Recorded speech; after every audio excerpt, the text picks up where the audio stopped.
Hindi online classes में आपका स्वागत है। मैं विजय लक्ष्मी राठौड़। कक्षा 10 विषय हिंदी के अंतर्गत गद्य खंड में बच्चों नेताजी का चश्मा जो अध्याय है हमारा एक, उसका भाग 2 भाग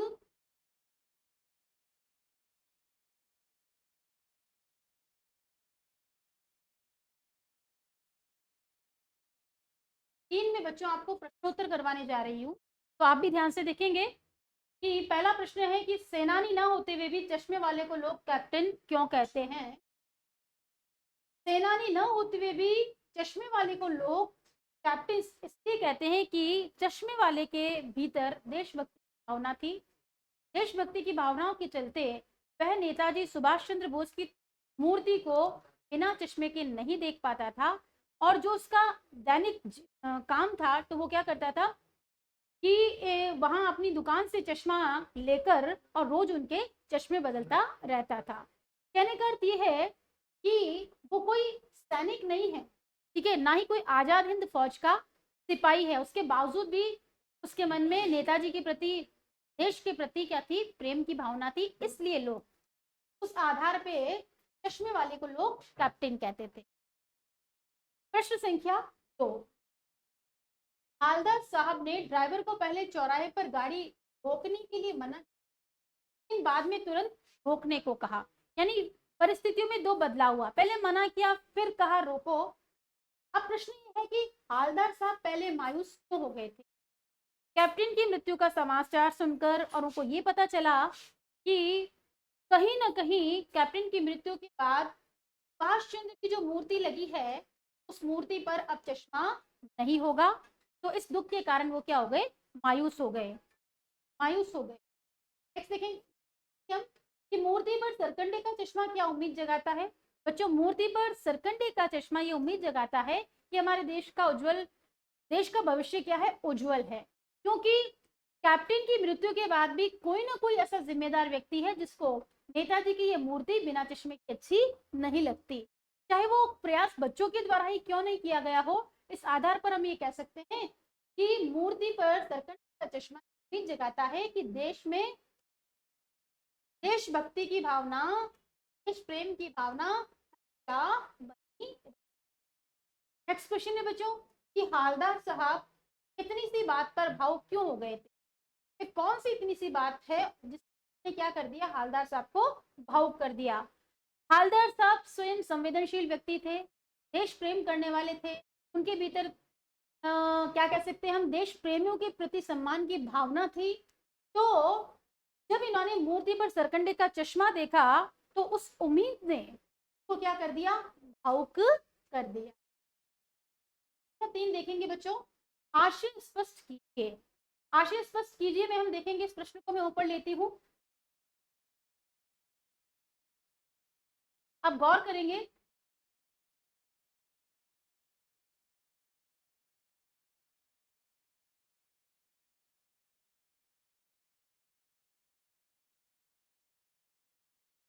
बार बार सोचते क्या होगा उस कौम का जो अपने देश की खातिर हर गृहस्थी जवानी जिंदगी सब कुछ होम देने वालों पर हंसती है और अपने बिकने के मौके।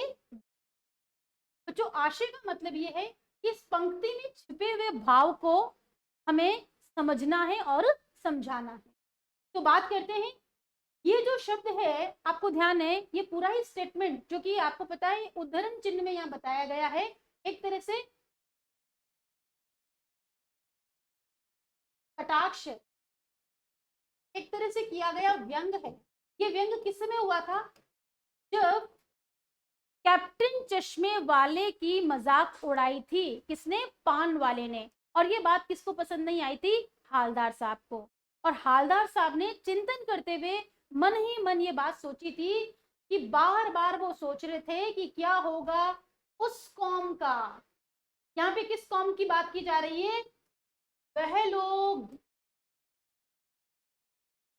जो अपने देश की खातिर भर गश्ती जवानी जिंदगी सब कुछ होम देने वालों पर, यानी कि स्वतंत्रता सेनानियों ने, देशभक्तों ने अपना सर्वस्व क्या कर दिया, देश के लुटा दिया। लेकिन फिर भी कुछ लोग ऐसे हैं जो उन पर क्या करते हैं, हंसते हैं।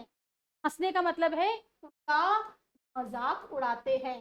तो हम बात करेंगे, लेखक हमें ये कहना चाहते हैं, ये प्रश्न में ये पंक्ति में ये समझाना चाहती है कि ऐसे लोग क्या करते हैं, अपने आप को बेच देते हैं।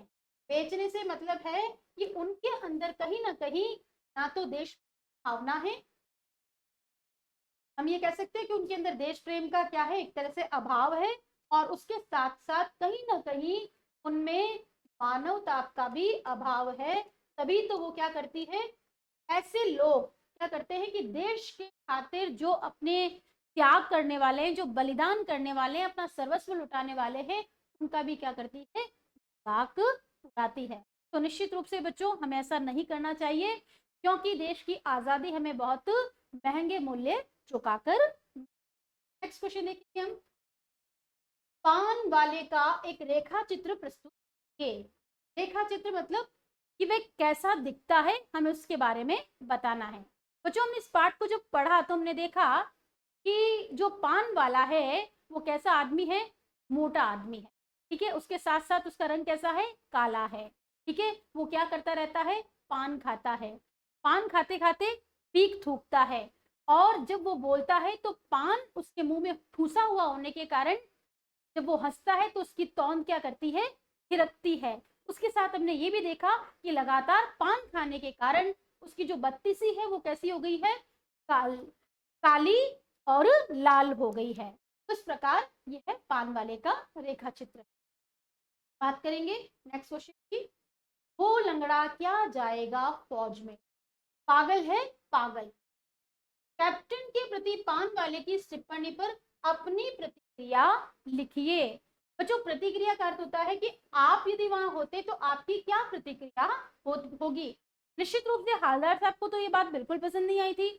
अगर आप वहां होते तो आपकी क्या प्रतिक्रिया होती, तो उस आधार पर हम ये कहेंगे कि हमारी प्रतिक्रिया यह होती कि हम कैप्टन के प्रति पान वाले के जो अपमानजनक शब्द है,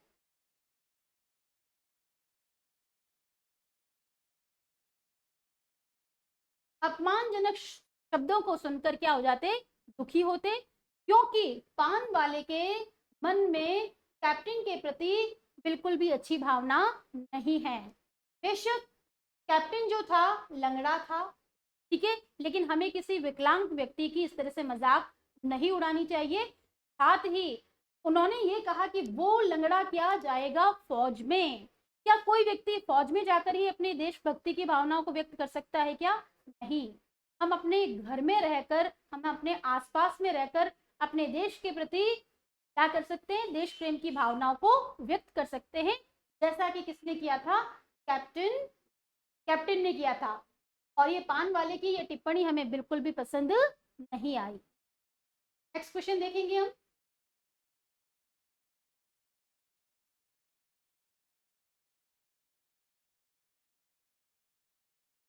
रचना और अभिव्यक्ति।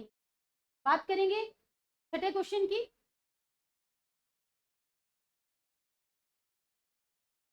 निम्नलिखित वाक्य पात्रों की कौन सी विशेषता की ओर संकेत करते हैं।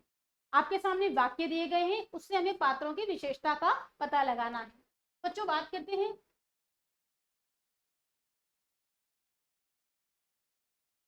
हालदार साहब हमेशा चौराहे पर रुकते और नेताजी को निहारते। अब इस वाक्य के आधार पर आपको यह बताना है कि उनमें कौन सी विशेषता थी, बताने के लिए बोला है। तो हालदार साहब चौराहे पर रुकते, क्यों रुकते थे, वह नेताजी सुभाष चंद्र बोस की तस्वीर को देखते थे और उनके चश्मे के विषय में सोचते थे। क्या सोचते थे कि रोज चश्मे कौन बदल देता है। इसका मतलब यह है कि इस आधार पर वहां से रोज रुकना, नेताजी को निहारना, ये बताता है कि उनके अंदर देश प्रेम की भावना है। वह स्वतंत्रता सेनानियों का, उसके साथ साथ देश के लिए अपने कर्तव्य को निभाने वाले हर व्यक्ति का क्या करते हैं, सम्मान करते हैं। अभी बात करेंगे आप, पान वाला उदास हो, उसने पीछे मुड़कर मुंह का पान नीचे थूका और सिर झुकाकर अपनी धोती के सिरे से आंखें पहुंचता हुआ बोला, साहब कैप्टन मर गया। तो देखिए ये जो पूरा स्टेटमेंट है वो किसके लिए है, पूरा वाक्य किसके लिए है, पान वाले के लिए है। कि पहले तो उसने क्या किया, अपना पान थूका, फिर धोती के सिरे से अपनी आंखें पहुंची और फिर क्या बोला, कैप्टन मर गया। इस आधार पर हमें इस पात्र की विशेषता बतानी है। बेशक पान वाला मजाकिया आदमी था, हंसी मजाक करना उसका शौक था। एक बार उसने कैप्टन की मजाक भी उड़ाई थी, लेकिन वह कैप्टन से प्रेम करने वाला था। उसके साथ ही उसे अपनी गलती का एहसास हुआ और कैप्टन के मरने पर उसको बहुत ही दुख हुआ। हम ये कह सकते हैं कि वह भी एक भावुक व्यक्ति। बात करेंगे संख्या 3 की। ग, कैप्टन बार बार मूर्ति पर चश्मा लगा देता था। ऐसी कौन सी बात थी कि कैप्टन बार बार मूर्ति पर चश्मे बदलता था। तो हमने पूरे पाठ में पढ़ा कि कैप्टन क्या था, ना तो कोई सेना का सिपाही था, ना ही आजाद हिंद फौज का कोई सिपाही था, लेकिन उसके बावजूद भी उसमें देश प्रेम की भावना थी। अपने देश प्रेम की भावनाओं के चलते ही उसे सुभाष चंद्र बोस की मूर्ति पर बिना चश्मा रखे अच्छा नहीं लगता था और उसको ये बात मन ही मन खटकती थी। तो वह चश्मे बेचता था, फेरी वाला था, तो वो प्रतिदिन क्या करता था, बदल बदल करके में लगाता था। और जब कभी उसको आवश्यकता पड़ती थी मूर्ति से चश्मा उतारने की, तो हम ये देखते हैं कि वो नेताजी से क्षमा मांगते हुए वो चश्मा उतारता था और ग्राहक को बेच देता था। इस आधार पर हम ये कह सकते हैं कि वह बड़ा ही भावुक था, संवेदनशील था, देश प्रेमी था और उसे अपने देश से बहुत अधिक प्रेम था। बात करते हैं प्रश्न संख्या 7 की।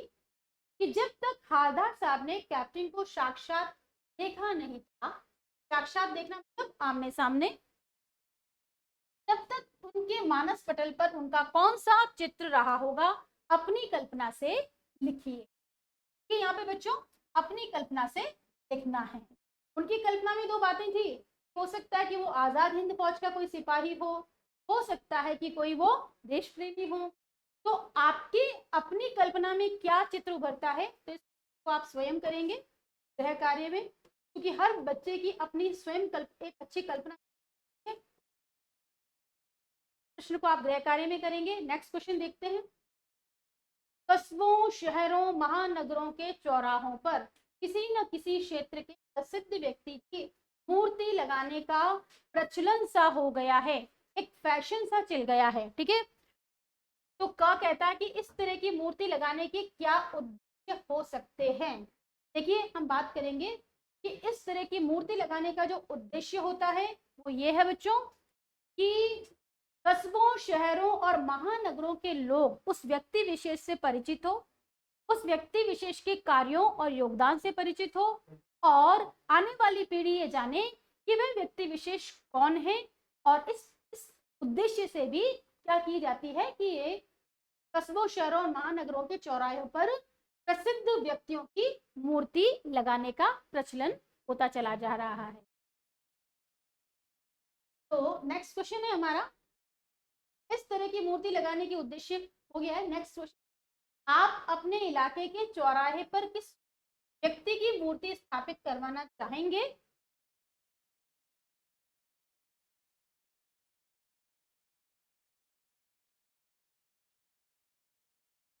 और क्यों।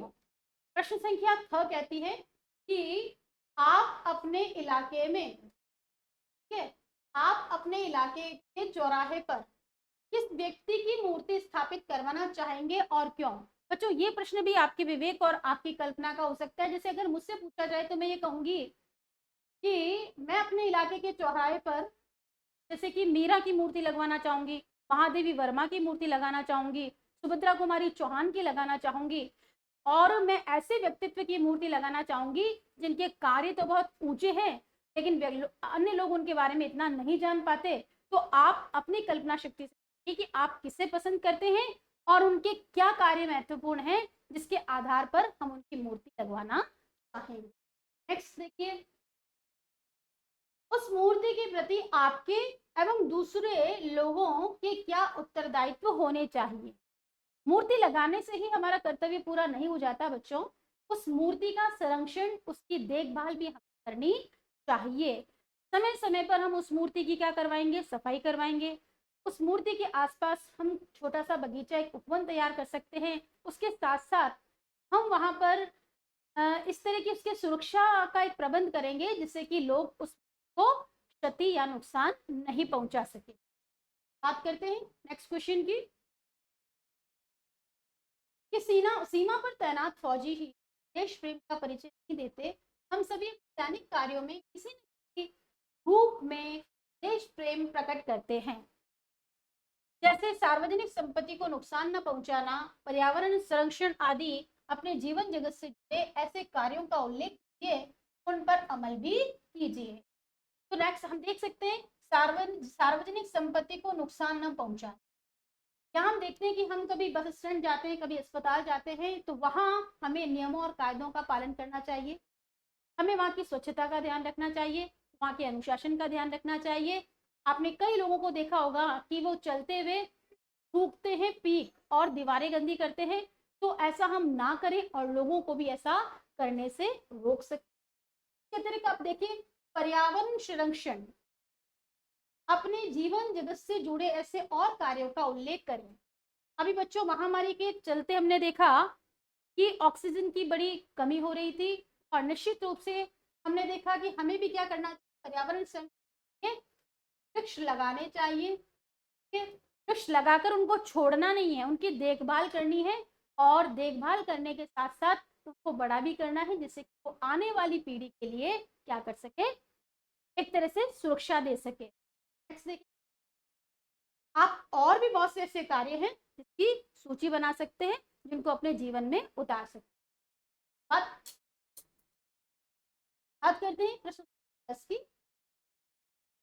कि निम्नलिखित पंक्तियों में स्थानीय बोली का प्रभाव स्पष्ट दिखाई देता है। आप जिस स्थान विशेष के हो वहां की जो बोली है, बोली के जो शब्द हैं वो आपकी भाषा पर जरूर झलकेंगे। आप इन पंक्तियों को मानक हिंदी में लिखिए। बच्चों मानक हिंदी का मतलब वह हिंदी जो हमारी पुस्तकों में, जो हमारे समाचार पत्रों में जो सरकार के द्वारा स्वीकृत है, उस मानक हिंदी यानी शुद्ध हिंदी में हमें उसको लिखना है। देखिए यहाँ उदाहरण दिया गया है, कोई गिराक आ गया समझो। तो यहाँ शब्द देखेंगे कि पहले तो बदलना किसको है, उसको चौड़े चौखट चाहिए, तो कैप्टन किधर से लाएगा, किधर, तो उसको मूर्ति वाला दे दिया, उधर दूसरा बिठा दिया। तो हम देखते हैं कि 1 2 3 और 4, ये 4 शब्द ऐसे हैं बच्चों ने क्या किया जिस पर स्थानीय बोली का प्रभाव है। अगर हमें इसे मानक हिंदी में लिखना है, यानी स्टैंडर्ड हिंदी में लिखना है, शुद्ध हिंदी में लिखना है, खड़ी बोली हिंदी में लिखना है, तो हम इसको कैसे लिखेंगे, कोई ग्राहक आ गया समझो, उसको चौड़े चौखट की जगह लिखेंगे चौकौर, तो कैप्टन किधर नहीं होगा, इधर से लाएगा, तो उसको मूर्ति वाला दे दिया। और उधर को हम क्या लिखेंगे, उधर। ये है चौथे वाले का। इसके आधार पर हमने देखिए अब बोलेंगे कि कोई ग्राहक आ गया समझो, उसे चौड़े चौखट की जगह हमने लिख लिया चौकोर चाहिए, तो कैप्टन किधर से लाएगा, तो उसको मूर्ति वाला दे दिया और उधर दूसरा बिठा दिया। नेक्स्ट क्वेश्चन की बात करेंगे, प्रश्न संख्या 11 की।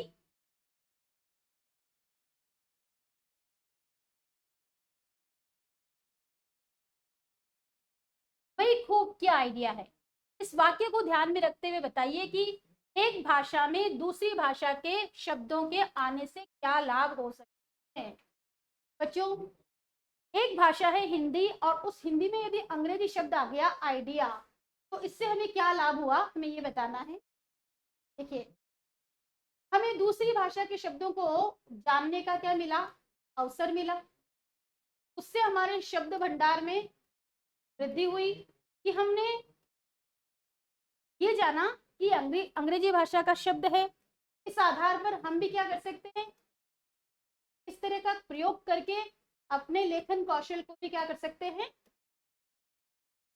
प्रभावी बना सकते हैं, इफेक्टिव बना सकते हैं। ठीक, और हम ये देखते हैं कि कोई भी भाषा का शब्द आकर अगर वो हमारा क्या करता है, हमारे ज्ञान में वृद्धि करता है। नेक्स्ट बात करते हैं भाषा अध्ययन की।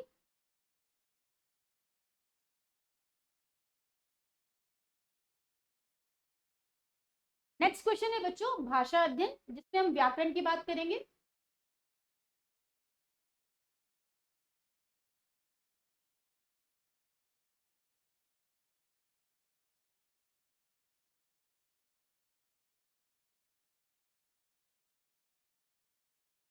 निम्नलिखित वाक्यों से निपात छांटिए और उनसे नए वाक्य बनाइए।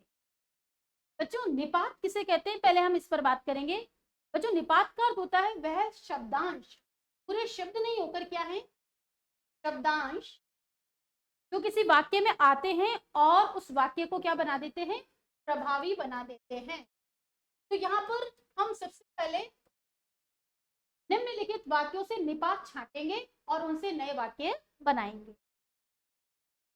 प्रश्न 12 का क देखते हैं कि नगर पालिका थी तो कुछ न कुछ करती भी रहती थी।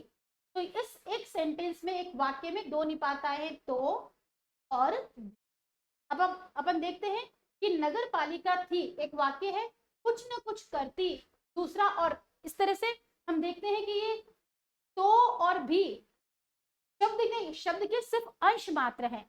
तो ये शब्द के अंश मात्र बच्चों क्या कहलाते हैं, निपात कहलाते हैं। किसी स्थानीय कलाकार को ही अवसर देने का निर्णय किया गया। तो बात करते हैं, यहां से अपन देखेंगे किसी स्थानीय कलाकार को ही, यहाँ पे ही क्या है बच्चों, निपात है, अवसर देने का निर्णय किया गया। यानी चश्मा तो था लेकिन संगमरमर का नहीं था। तो यहाँ देखते हैं कि यानी चश्मा तो, ये तो जो है शब्दांश वो क्या है बच्चों, निपात है। नेक्स्ट देखते हैं हालदार साहब अब भी नहीं समझ पाए। अब देखेंगे नेक्स्ट अंग में कि 2 साल तक हालदार साहब अपने काम के सिलसिले में उस कस्बे से गुजरते रहे। तो 2 साल तक, देखो तक क्या है, निपात है, शब्दांश है। तो हमने सबसे पहले क्या किया, पांचों ही वाक्यों में से बच्चों क्या कर लिया कि नगर पालिका थी तो कुछ ना कुछ करती भी रहती थी। तो हमने देखा कि ये तो और भी छांट लिया। नेक्स्ट क्या है, ही छांट लिया।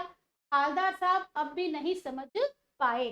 अब इसमें देखते हैं तक क्या है, निपात है। अब इन निपात से हम क्या करते हैं बच्चों, वाक्य बनाते हैं। तो सबसे पहले हम लेते हैं, बात करते हैं तो और भी की।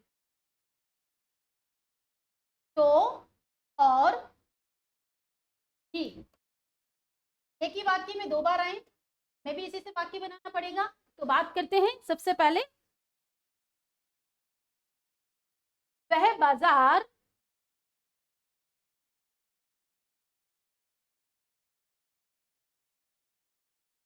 वह बाजार गई तो थी।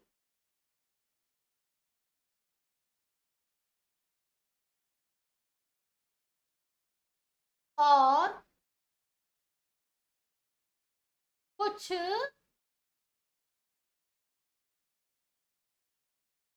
लाई भी। अब हम देखते हैं कि हमारे इस वाक्य में क्या हुआ है, दोनों ही निपात का प्रयोग हुआ है कि वह बाजार गई तो थी, यहाँ पे आ गया है, और कुछ लाई भी।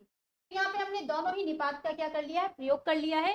नेक्स्ट देखते हैं हम, स्थानीय कलाकार को ही अवसर देने का निर्णय किया गया। अब बात करते हैं कि निपात है,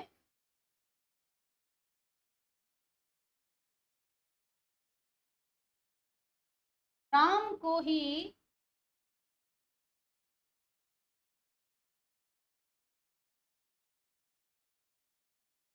का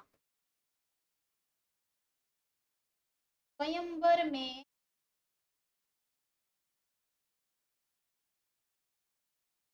विजयी होने का सौभाग्य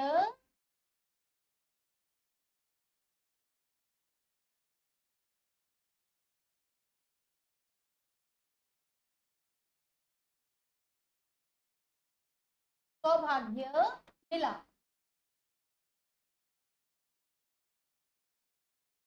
नेक्स्ट देखेंगे क्या कहा जा रहा है।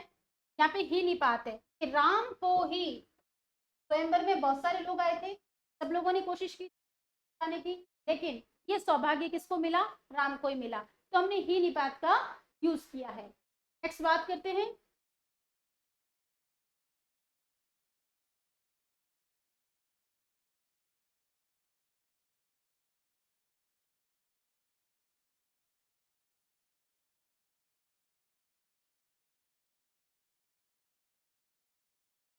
देखेंगे हम, यानी चश्मा तो था लेकिन संगमरमर का नहीं था।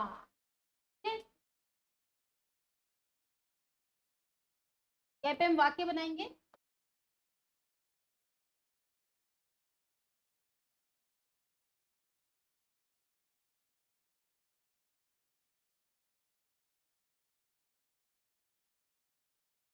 उसके पास, यानी चश्मा तो था, हम रेखांकित करेंगे सबसे पहले, यानी चश्मा तो था लेकिन संगमरमर का नहीं था। तो क्या है बच्चों, निपात है। वाक्य बनाते हैं, उसके पास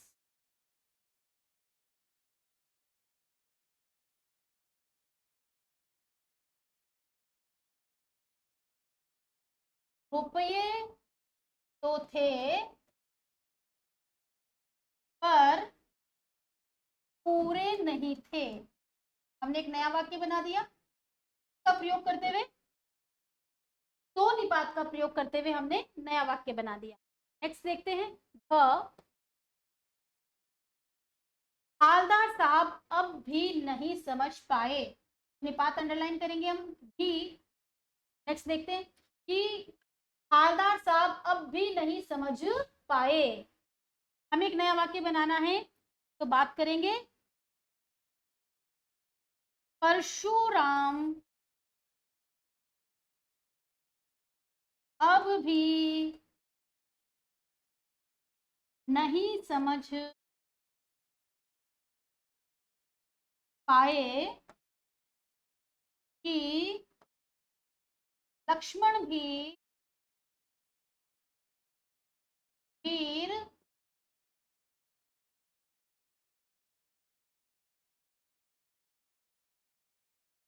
लक्ष्मण भी वीर योद्धा है।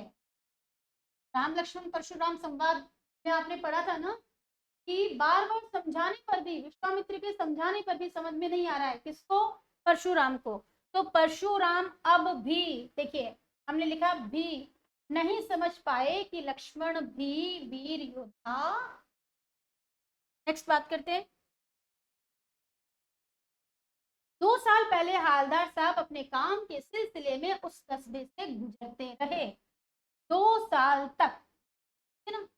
अब यहाँ पे तक क्या है बच्चों, निपात है।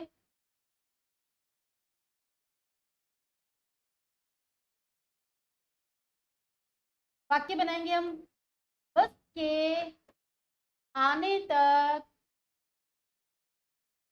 यात्री इंतजार करते रहे। हम देखते हैं बच्चों की निपात भी शब्दांश है, जो अपने अपने आप में पूर्ण शब्द तो नहीं है, लेकिन वाक्य में प्रयोग होने पर वह उस वाक्य को प्रभावी बना देते हैं। और इसके साथ हम बात करेंगे आपके नेक्स्ट क्वेश्चन की।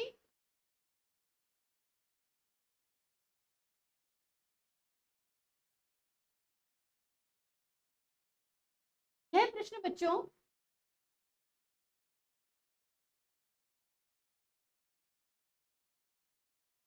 इस प्रश्न को बच्चों आप गृहकार्य में करेंगे, और जब हम व्याकरण अध्ययन की बात करेंगे, क्योंकि आपका टॉपिक थोड़ा बड़ा है वाच्य परिवर्तन। तो इस वाच्य परिवर्तन को हम अपनी नेक्स्ट कक्षा में पढ़ेंगे। तब तक के लिए नमस्कार।